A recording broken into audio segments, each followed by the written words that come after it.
आज हम इस वीडियो में देखने वाले हैं कि आप लोग अपना पीएफ बैलेंस कैसे विड्रॉ कर सकते हो या कैसे निकाल सकते हो। अब होता क्या है कि जो लोग अपना पीएफ निकालना चाहते हैं उनके सामने बहुत बड़ी कठिन समस्या आ जाती है। वो लोग क्या करते हैं, अपने ही किसी कलीग से या ऑफिस में अपने ही किसी दोस्त से बोलते हैं कि भाई मेरा पीएफ निकलवा दो, भाई ये कर दो वो कर दो।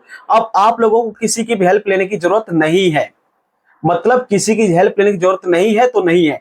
आप लोग अपना पीएफ खुद से ही निकाल सकते हो। इतना इजी और सिंपल प्रोसेस मैं आपको बताने वाला हूं। प्रोसेस क्या क्या फॉलो करने हैं आपको, ये मैं अभी लैपटॉप को स्क्रीन पर चलता हूं और वहां पे आपको डिटेल में दिखाता हूं। और ये प्रोसेस मैं आपको लैपटॉप में दिखाने वाला हूं। चाहे इस प्रोसेस को आप अपने मोबाइल पे कीजिए चाहे लैपटॉप पे कीजिए, प्रोसेस सब कुछ सेम है। मोबाइल लैपटॉप सब कुछ प्रोसेस सेम है। वेबसाइट एक है गवर्नमेंट की, तो चाहे मोबाइल पे चलाओ चाहे लैपटॉप पे चलाओ, सिंपल तरीका है। मगर मैं आपको लैपटॉप की स्क्रीन पे चलता हूं और वहां पे यहाँ पे डिटेल में दिखाता हूं कि कैसे आप लोग अपना पीएफ निकाल सकते हो। तो अभी आप लोग देख सकते हैं स्क्रीन पर मैंने यहाँ पे ओपन किया है गूगल, और यहाँ पे आपको जाके सर्च करना है ईपीएफओ। ठीक है, ईपीएफओ। ओके, एंड आपको एंटर कर देना है, सर्च कर देना है। जैसे ही आप सर्च करेंगे तो आपके पास आ जाएगा एम्प्लॉइज प्रोविडेंट फंड ऑर्गेनाइजेशन। इस लिंक को ही ओपन करना है। और जैसे ही इस लिंक को आप ओपन करते हो तो यहाँ पे आपके राइट हैंड साइड पे आपको जैसे कि यहाँ पे उमंग ऐप, जैसे केवाईसी अपडेशन, ऑनलाइन क्लेम, ई पासबुक, आपके पास मल्टीपल चीजें आ जाएंगी। और अगर आपको क्लेम अपना प्रोसेस करना है या आपको पैसे निकालना है तो आप लोगों को क्लिक करना है ऑनलाइन क्लेम। ठीक है, इस पे ध्यान रखना, online claim member account transfer पे क्लिक करना है। जैसे ही आप इस पे क्लिक करोगे तो आपके सामने कुछ ऐसा वेबसाइट ओपन हो जाएगा। ठीक है, यानी आपके सामने कुछ ऐसा पेज ओपन हो जाएगा। अब यहाँ पे आपको अपना यूएनए नंबर टाइप करना है, यानी जो आपको यूएनए नंबर आपकी कंपनी ने प्रोवाइड किया है उसको आपको यहाँ पे टाइप करना है। तो जैसे मैं भी आपको अपना यहाँ पे टाइप करता हूं,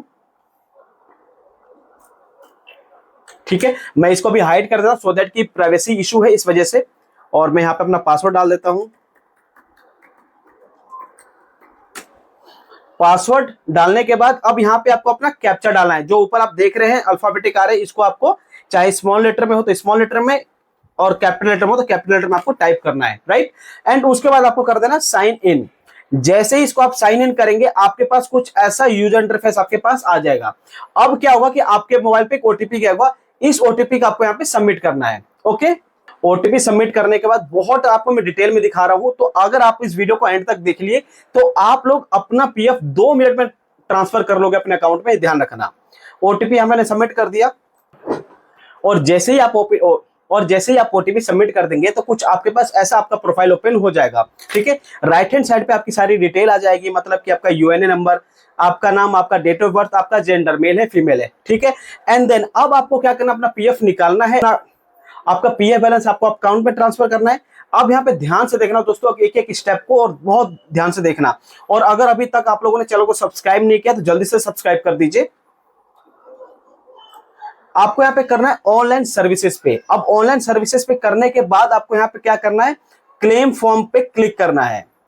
क्लेम फॉर्म 311910C या 10D, यानी ये ध्यान से रखना। इसको क्लिक करने के बाद आपका जितना भी प्रोविडेंट फंड यानी पीएफ में आपकी डिटेल सबमिट है वो आपके पास ओपन हो जाएगी। अभी मैं इसको यहाँ पे हाइड कर देता हूँ सिक्योरिटी पर्पज से। उसके बाद यहाँ पे क्या करना है कि आपको bank account number as seeded again यूएनए, यानी जब आप यूएनए आपका ओपन हुआ था, जो अकाउंट उसमें आपने दिया था वही अकाउंट यहाँ पे आपको डालना है। ठीक है, अब वो बैंक अकाउंट नंबर जैसे आप यहाँ पे डालेंगे और उसका हिंट अगर आपको नहीं पता चलता कि अकाउंट नंबर कौन सा था तो उसके साइड में ना यहीं पे आपको आईएफएससी कोड दिख रहा होगा। जो आईएफएससी कोड है उसी का बैंक यहाँ पे डिटेल आपको डालना पड़ेगा। ठीक है, बैंक अकाउंट डालने के बाद इसको कर देंगे वेरीफाई। वेरीफाई करने के बाद इसको कर देंगे यस। एक एक स्टेप को बहुत ध्यान से देखना दोस्तों। ठीक है, अब जैसे मैंने कर दिया, यहाँ पे मेरा ग्रीन टिक लग के आ गया, यानी मेरा जो बैंक अकाउंट है वो वेरीफाई हो चुका है। जो मैंने पीएफ अकाउंट बनाते समय अपना बैंक नंबर दिया था, अकाउंट नंबर दिया था। ठीक है, अब आपको क्या करना है कि यहाँ पे आपका सर्विस डिटेल, यानी जिस भी कंपनी में आप वर्किंग है, ठीक है, अब उसके बाद आपको क्या करना है, आपका यहाँ पे बैंक का नेम भी लिख के आ जाएगा। अब आपको करना है प्रोसीड फॉर क्लेम, इस पे क्लिक कर देंगे। जैसे ही आप यहाँ पे क्लिक करेंगे आपके पास अब ध्यान रखना कि 2 से 3 ऑप्शन आएगा। यहाँ पे I want to apply for, आप पीएफ किस लिए निकाल रहे हैं। आप पीएफ तो ऐसे तो दे नहीं देंगे आपको, है ना। तो यहाँ पे आपको क्या करना है, यहाँ पे आपको बताना पड़ेगा कि मुझे पीएफ एडवांस में चाहिए। ठीक है, एडवांस में आप क्लिक करने के बाद आपके पास यहाँ पे और भी चीजें निकल के आ जाएंगी, ओपन होके आ जाएगी। अब यहाँ पे क्या करना है, सिलेक्ट सर्विस। सिलेक्ट सर्विस के अंदर आप लोग जिस भी कंपनी में प्रेजेंट टाइम में वर्किंग है या प्रीवियस कंपनी में अगर आप लोगों ने काम किया है, उसका पैसा नहीं निकाला है, तो आप उस कंपनी का यहाँ पे सिलेक्ट कर सकते हैं। ठीक है, मान लीजिए कि मैं फॉर एग्जांपल के लिए अभी इस वाली कंपनी में वर्किंग हूं, तो इसको मैंने सिलेक्ट कर लिया, राइट। अब उसके बाद जैसे ही आप अपना यूएनए नंबर यहाँ पे सिलेक्ट कर देंगे, कंपनी का नाम सिलेक्ट कर देंगे, अब उसके बाद हम पूछता है कि आपको किस पर्पस के लिए आप अपना पीएफ निकाल रहे हैं।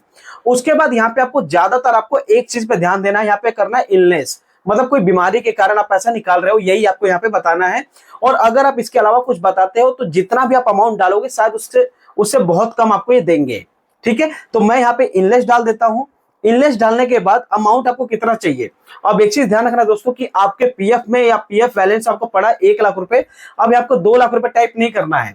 1 लाख रुपए अगर आपका पीएफ बैलेंस है तो यहाँ पे आपको मान के चलना है कि 30 से 35 हजार रुपए आप यहाँ पे निकाल सकते हो। पूरा पैसा कभी नहीं निकलता है, ये ध्यान रख के चलना है आपको। एंड उसके बाद जो आपका आधार कार्ड पे एड्रेस है वही आपको यहाँ पे फिल करना है प्रॉपर एड्रेस के साथ। ठीक है, अगर थोड़ा भी कुछ भी कमी होती है तो रिजेक्ट कर देंगे फाइल ईपीएफओ वाले। एंड उसके बाद यहाँ पे क्या करेंगे आप, यहाँ पे चेक करके और इसको कर देंगे गेट आधार वेरीफाई, यानी आधार वाला ओटीपी से ये वेरीफाई हो जाएगा और उसके बाद आपका पीएफ बैलेंस आपके अकाउंट में भेज दिया जाएगा। ये सिंपल प्रोसेस दोस्तों, इसके अलावा कोई प्रोसेस नहीं है। ध्यान से देखिए, यहाँ पे सबसे पहले ऑनलाइन मैंने यहाँ पे गया क्लेम प्रोसेस पे, क्लेम प्रोसेस पे क्लिक करने के बाद मैंने यहाँ पे किया पीएफ एडवांस। पीएफ एडवांस पे क्लिक करने के बाद यहाँ पे मैंने जिस भी कंपनी में वर्किंग हो या जिस कंपनी का मैं पीएफ निकालना चाहता हूँ उसको मैंने यहाँ पे सिलेक्ट कर दिया। एंड उसके बाद ये पूछ रहे कि किस पर्पस के लिए आप पीएफ निकालना चाहते हैं या पैसा निकालना चाहते हो, तो मैंने बोल दिया भैया मुझे इलनेस या कोई बीमारी इस वजह से मैं पैसा निकाल रहा हूँ। उसके बाद जो भी मेरे पास एज पास आधार का एड्रेस है वो यहाँ पे XYZ कुछ भी हो सकता है, यहाँ पे मैं टाइप कर दूंगा। एंड उसके बाद स्टेट और सिटी डाल के पिन कोड डाल के अपने और यहाँ पे कर दूंगा मैं अपनी पहचान स्थापित करने के लिए ऑनलाइन जो भी यहाँ पे लिखा हुआ है इस पे क्लिक करके गेट आधार वेरीफाई कर देंगे। ओटीपी आते यहाँ पे हो जाएगा सबमिट। तो ऐसे करके 2 से 3 दिन के अंदर आपका जो क्लेम प्रोसेस है वो वेरीफाई हो जाएगा और उसके बाद 2 से 3 दिन के अंदर आपका पैसा आपके अकाउंट में भेज दिया जाएगा। तो ये सिंपल प्रोसेस दोस्तों कि कैसे आप अपना पीएफ बैलेंस अप्लाई कर सकते हो या निकाल सकते हो। आई होप आपको वीडियो अच्छी लगी होगी। अगर आपको वीडियो अच्छी लगी तो चैनल को लाइक करके सब्सक्राइब करके और बेल आइकन को जरूर प्रेस कर दीजिए और एक प्यारा सा कमेंट कर दीजिए कि आपको वीडियो कैसी लगी। Thank you so much. मिलते हैं किसी और वीडियो में नए फ्रेश टॉपिक। तब तक के लिए बाय बाय, जय श्री राम।